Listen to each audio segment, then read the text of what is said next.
নমস্কাৰ আজি আমি 4.3 অধ্যায়ৰ 1 নম্বৰ প্ৰশ্ন বৰ্গ সম্পূৰণ পদ্ধতিৰে তলৰ দ্বিঘাত সমীকৰণবোৰৰ মূল জটিল বৰ্তে উলিওৱা 1 নম্বৰটো হ'ল 2x² - 7x + 3 = 0 এতিয়া বৰ্গ সম্পূৰণ পদ্ধতি বুলি ক'লে আমি এটো a + b বা a - b whole square formula পেলাম প্ৰথমতে এটো যেটো x ৰ যেটো সহগ আছে এই সহগটো প্ৰথমতে নাইকিয়া কৰিম ফাৰ্স্ট স্টেপ প্ৰথমে 2 টো আমি নাইকিয়া কৰিম 2 টো নাইকিয়া কৰিব হলে 2 ৰে হৰণ কৰি যাম গতিকে 2 ৰে হৰণ কৰিলে হলে এটো হ'ল x² - 2 ৰে হৰণ কৰিলে এটো হ'ল 7/2x plus 3 2 ৰে হৰণ কৰিলে 3/2 = 0 প্ৰথম তাৰ পিছত এতিয়া যদি ইয়াত যদি মাইনাস আছে তেনে হলে সূত্ৰটো a - b হোল স্কয়াৰ কৰিব যদি প্লাস আছে তেনে হলে সূত্ৰটো a + b হোল স্কয়াৰ কৰিব যদি ইয়াত মাইনাস আছে গতিকে মাইনাসৰ কৰিব a স্কয়াৰ - 2 ইনটু a মানে x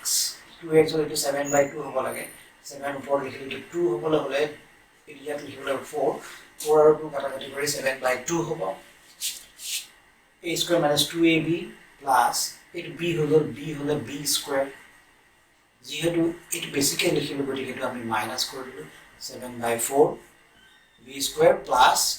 3/2 আগৰ পৰা আছে = 0 নাইবা ইতি আমাৰ এই গুটেখিনি a - b whole square formula কৰিলে ax - x - 7/4 হোল স্কয়াৰ ইকুৱেলস টু এই মাইনাস টো ইফালে লৈ গলো 7/4 হোল স্কয়াৰ প্লাস ইফালে -3/2 বা x - 7/4 whole square equals to it will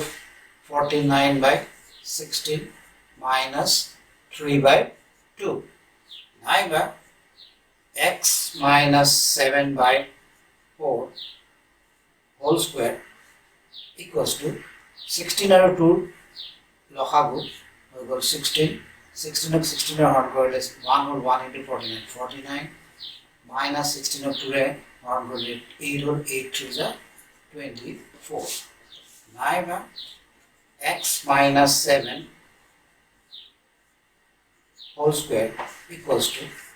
49 minus 24 হৈ গল 25/60 এতিয়া ইফালে যদি স্কয়াৰটো আঁতৰাও ইফালে স্কয়াৰ ৰুট দিম আমি ইয়াত লিখিছো নাইবা x minus 7/4 whole square root হলো equals to plus minus root over 25/16 এটা plus minus এখানে লিখছো স্কয়াৰ ৰুটটো আঁতৰালে প্লাস মানে মাইনাস হ'ব আমি নাজানো গতিকে প্লাস মাইনাস দুটা দিব লাগিব x minus 7/4 equals to itu হৈ গল plus minus 5 square by 4 square or x itu ইফালে লৈ গলো equals to minus to plus হৈ গল 7/4 plus minus itu হৈ গল 5 itu হৈ গল 4 square root বা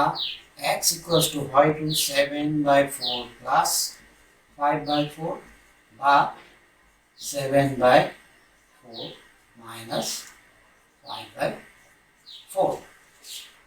অর্থাৎ x equals to 4